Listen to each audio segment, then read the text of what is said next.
Čaute, dneska vám chcem ukázať rest príkazy. Takže prvý príkaz máme rest, rea.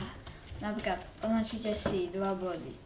Tento a tento. Napíšete rest, rea, noresky. Potom, keď chcete väčšiu resku, napíšete res, select, word, napíšete rest, reate, menoresky. A musíte ešte označiť body. Potom je tu ešte res, admin, reate a napíšete menoresky. Potom tomu je ešte res, select, admin, reate, to bude len konečná a meno, resky, a ešte značíte dva body. Takže to potom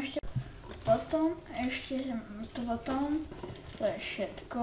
Na server sa robí rezidencia pierkom, alebo sekerou, alebo ešte šípom. V reskách označíte ten dole najnižšie bod a hore to najvyššie. Resky sú maximálne povolené 25x25.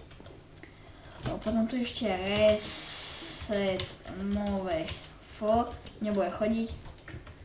Reset move t bude chodiť. A tak je reset piston t, reset piston for. Také vlastí. Potom tam je reset follow t, to bude prúdiť voda. A for nebude prúdiť voda. Tá na konci napíše napríklad reset monster t, kde sa vám môžu spávnovať zombici v leske. A for je, že nie, takže to je áno, for nie. Takže to by bolo všetko, takže tedy čuste.